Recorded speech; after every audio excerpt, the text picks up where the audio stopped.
everybody. Thank you for joining us today.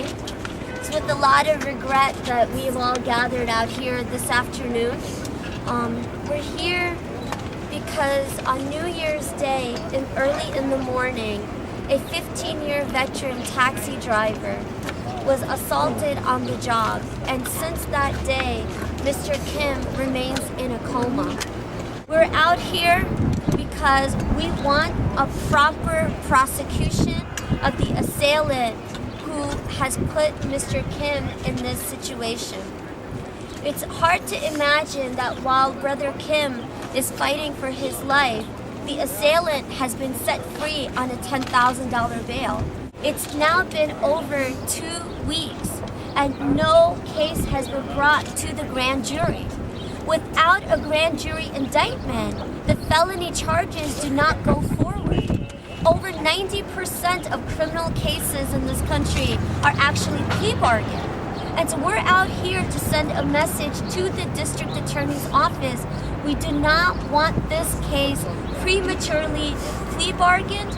We do not want this case to be to have the felony charges prematurely dropped.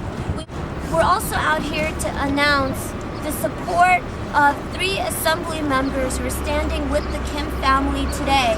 And we're taking the courage to really stand with all of the taxi drivers in the city of New York to say enough is enough. We need real protection for the over 30,000 men and women who drive every single day in the taxi industry. And they're calling for the passage of the Taxi Driver Protection Act. I mean, my uncle was just a very gentle, very kind person. He stayed with us when I used to live in California, and he would take me to school in the mornings, and he would take me to ball games, and he would teach me how to write, and he wrote poetry. He's a published poet. I mean, and for this to happen to him on New Year's morning, his last passenger, I mean, it's just very tragic and very heartbreaking to see my uncle in this condition.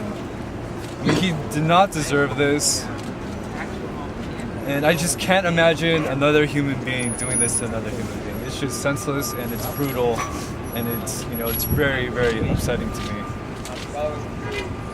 Bhairavi, how long has the Taxi Workers Alliance been pushing for this legislation?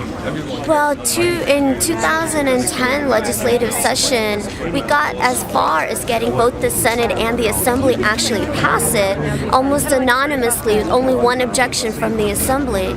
And then when it landed on the desk of then Governor Patterson, he vetoed it on technical grounds. And it's been hard to get it back on the Albany's agenda since then.